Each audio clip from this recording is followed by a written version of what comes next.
Now that we're getting ready to start the 2025 fantasy football season, let's talk. What's that? It's week 12? Producer, hit that button.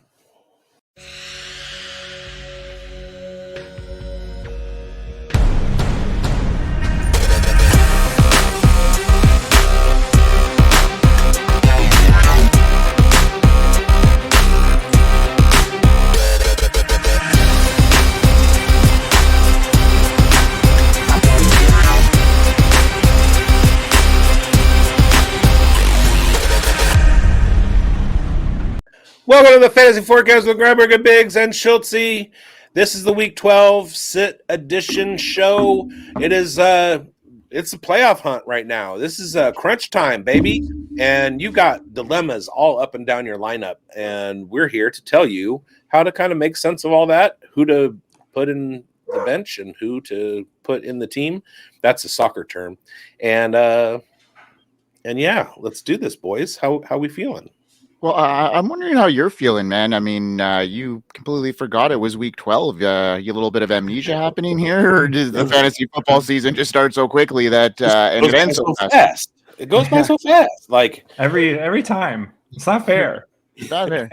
How you doing, Schultzy? Fantastic. Yeah. Okay, well, let's get into this. We got some sits to go over and some big names on our list again, and hopefully we, do our viewers good this week. So, Bigz, why don't you start us off with the first sit you got for us? All right, my first sit is going to be none other than the Bake Show himself, Baker Mayfield. I really, really hate this matchup with the Los Angeles Rams. We saw what the Rams were able to do to the Seattle Seahawks and Sam Darnold last week. The Seahawks have been chugging along. Sam Darnold was playing real well, and the Rams came to town, or whatever, the Seahawks come into town, and the Rams just absolutely shut them down. Their pressure rates are incredible. Their man coverage is incredible, and Baker has had some down games against Buffalo, which was a tough matchup last week. He had 16.82 points. Somehow, that wound up as a QB7 when in week 1 he was 22.58 fantasy points and QB 12. So he had many fewer points, but a better rank. I just see the Rams really getting to Mayfield. Ibuka is still kind of trying to get healthy every week. Kate Otten had a terrible week last week and gets a terrible matchup again. Chris Godwin's not there. Mike Evans isn't there. This is just not the functional team that the Bucs went into the season thinking that they'd have. Bucky Irving's been hurt. There have been questions about Rachaad White's role, and he's been instrumental in the pass game over the last few years. So it's a terrible week for Baker Mayfield. It doesn't get any prettier for Mayfield for the rest of the season. So if you're riding into the playoffs with Baker Mayfield, you might be in trouble. Yeah, man. I mean, it's a tough ride. They're starting to maybe get healthier, but we're still not sure what's going to happen here, right, Biggs? I mean, Godwin might return, Bucky might return this week, but what workload, right? I mean, they're going to get a bit healthier this week. Is certainly not the week if you're relying on him, and there's certainly some better quarterbacks out there, in my opinion, headed in this week as well. Yeah, I'm on with you there. Schultz, anything else? Nope, pretty much hit it there. Yeah, there's some good QB matchups, and this one ain't it. Speaking of QB matchups, another one that I'm going to talk about here is one of my sits of the week, and honestly, this is a tough one because he's quietly been one of the success stories of the league, and he's been composed, exactly the steady presence the Colts have hoped for when they handed him the reins. But Daniel Jones, he's helped guided the Colts to an impressive start while completing, that Jonathan Taylor dominant resurgence. That ground game is looking exceptional. Jones has delivered solid fantasy production in most of his matchups. This week presents the kind of roadblock, though, that begins that momentum to a halt, with the Chiefs returning home, and they are desperate. Believe me, they are certainly certainly desperate for a win here. And this game projects to be a grinded out defensive heavy battle where the quarterback's numbers will be hard to come by, I'm thinking, especially on Jones's end. I think this is going to be a really game where they're going to rely a lot on Jonathan Taylor to control the tempo on the road. And he's hovering around the QB 15 for me right now. And outside of that starting range, he's been a starter for most weeks this year. Kansas City is allowing the 13th fewest fantasy points to opposing quarterbacks, and they're at home. Jones committed 7 turnovers and took 12 sacks across the last 2 games, which is a troubling stat. And against this Chiefs team, I'm worried about it, needing that win, and they're relying on Jonathan Taylor. So a couple of variables here, like we mentioned in the like when Bigz was talking about his guy there, Baker. Just some better matchups out there that I'm looking to lean on. So yeah, I'm sitting Daniel Jones in 1 quarterback leagues this week. Yeah, same. I'm in first place. I have him and Dart and somebody else, and I'm rolling with Dart. Yeah. Oh, yeah. Me too. 100%. As long as he clears. All right, Schultzy, who do you got as your sit? One of your first sits of the week here, bud. For me, it's going to be Ashton, Jeanty. It's not been fun. I mean, the Raiders' offensive line is the whole story here. This is nothing against Jeanty. Once the line figures this out a little bit, moving further down his Raiders career, like he's going to excel. Like he's just that fantastic. But it doesn't matter how good you are when you get the handoff and just get smacked. Like that's just the nature of the world he's living in, and it sucks. And here we are, week 12, and you know what? Somehow he's up to he's a high-end RB2, and with how this has played out in the offensive line, like that shows you how good of a player he really is. But this week he's got the Browns, and they give up the 5th least fantasy points to running backs. And I mean, the offensive line versus this defensive line is the big concern here. Myles Garrett, man, I don't know what we got to say. Myles Garrett's a freak, and he's going to absolutely wreck this offensive line. He's going to be able to do it in the run game. The Browns also have 2 good defensive tackles, but mainly here with Garrett, like if you want the Jeanty to have any hope here, it's going to have to be like the passing game, giving them some life, and just like maybe sneaking into the end zone. Like the offense is going to have to be moving through the air to give him even a remote shot at this. I don't see it happening. I just think Myles Garrett's going to absolutely take this game over. We've already seen him, I think, twice this year with 4 sacks in a game. Like he could do it again. So yeah, man, this is going to be rough for the Raiders in this matchup here. And I mean, efficiency-wise, Jeanty's it's not been great. I know I just preached about how bad the offensive line is, but the guy's been over 4 yards per carry twice all season. It sucks, man, and it ain't getting better this week. Yeah, there have been a lot of indicators that this Raiders franchise really doesn't know what they're doing. And that played out against the Cowboys. Like, how awful have the Cowboys been on defense? And they absolutely shut the Raiders down. One of the things that I've said over the course of the season with Jeanty is they need to get the ball in his hands at least 25 times if they want to have any hope to win. And the games that they've won, they've gotten pretty close to that, or they've done it a couple times, and one they won and one they lost with like a blocked field goal, whatever. But when he has 6 rushes for 7 yards against the Cowboys, when they get 3 first downs total against the Chiefs, those kinds of things, their offensive line is banged up, and they were terrible to begin with, and now they're going with backups, which is even worse.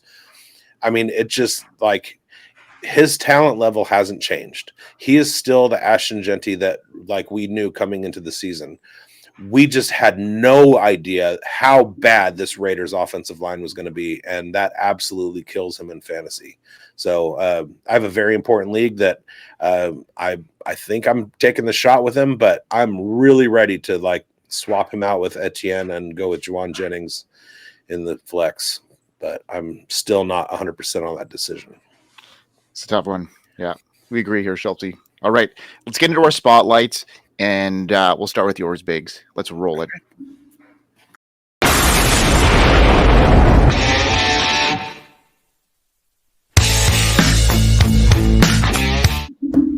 spotlight to sit is Chase Brown. Chase Brown sitting right up at running back 17 in PPR. There is a chance that Joe Burrow might play this week. I think that could be good for Chase Brown because it can kind of keep the defense honest. But also there's going to be no Jamar Chase because he's on suspension. But this is less of a Chase Brown call and more of a New England Patriots defense call.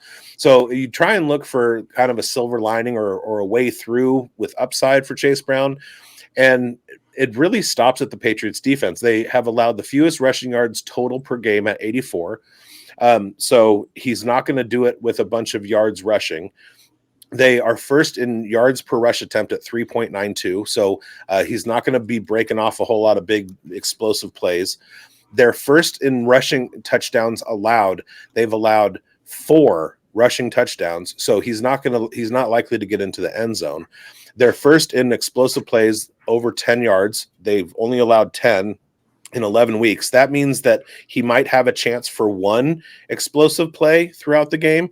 And then when you look at them against in pass defense, they allow the fewest number of receptions allowed per game to running backs, the fewest number of receiving yards, and they've only allowed 1 receiving touchdown.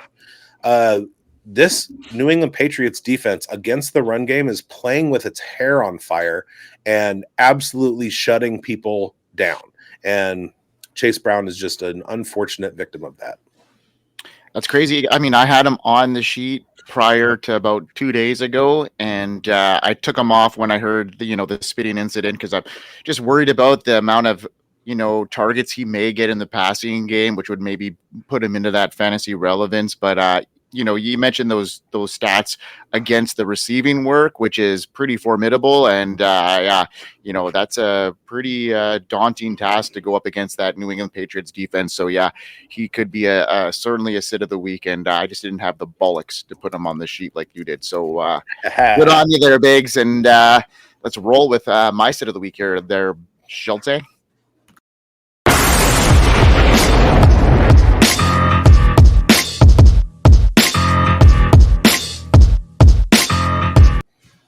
So my guy has been pretty much a fantasy lifesaver this season, delivering steady red zone production and sitting on a strong 7 touchdown total entering week 12. So why would I have him on the bench? But once you peel back the surface here and the numbers, the cracks start showing since week 3. And I'm talking about Jake Ferguson here. He's topped 50 receiving yards just once. And over the last 4 games, he's only cleared 30 yards one time. I mean, obviously, when CeeDee Lamb missed some time there, his usage came up, and obviously that's when the majority of those touchdowns happened. And now, they're facing a really, really tough defense in the Eagles, who have been a nightmare against tight ends all year, giving up the second fewest fantasy points to the position and allowing just 1 tight end touchdown the entire season.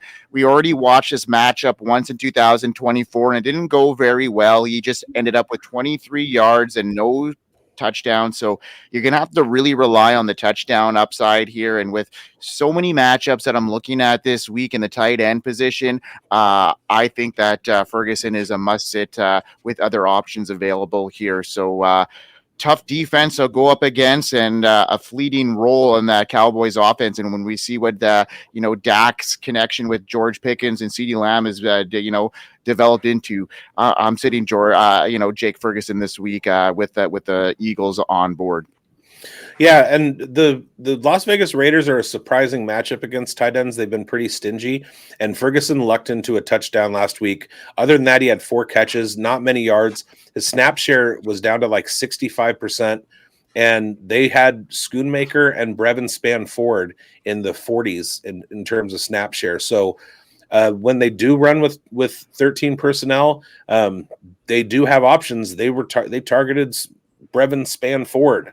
So yeah, he's not a crux of the offensive attack. Let's put it that way. It's Pickens, it's CD, and they're just fine. Yeah. All right, Schultzy. Interested to see who your spotlight sit is. Let's roll it.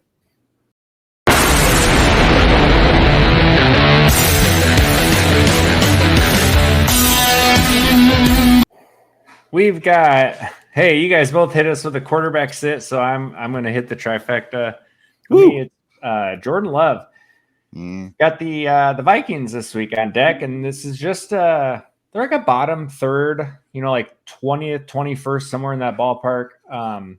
Fantasy points to quarterback, so like pretty like it's a little bit of an unfavorable matchup, but it's not like a totally off the cliff matchup. But regardless, the Vikings defense has just been pretty stingy, and they aren't just you're not going to just rack up points on these guys. They've given up 24 points only twice all year, and that was to Baltimore with Lamar and the Chargers handful of weeks back. So they've only really gotten pelted on defense twice, both by good offenses.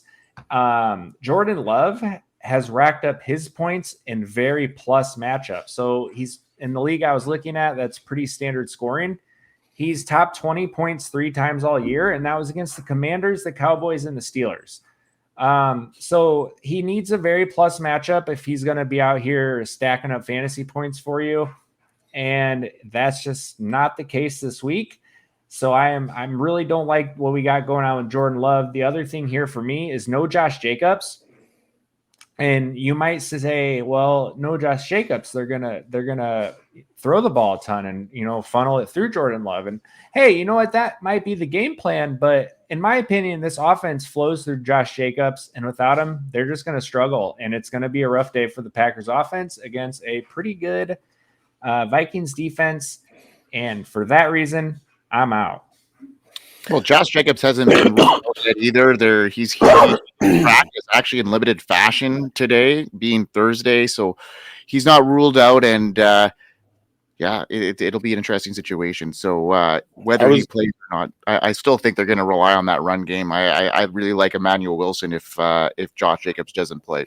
I was just about to say that I don't disagree with your sit, but I watched Josh Jacobs for 5 years in Vegas with the Raiders, and another year last year with Green Bay, and he always plays hurt. So it's not That's like true. It's not an injury that is going to take him off the field. He's going to be in there. It's a knee contusion. He's got a swelling, a bruise. So I'm absolutely not worried about Josh Jacobs losing any time at all. There you go. And I think it's just the swelling. He mentioned that it's just as long as the swelling can come down, he'll get his mobility back. It's not a pain thing whatsoever. So, yeah.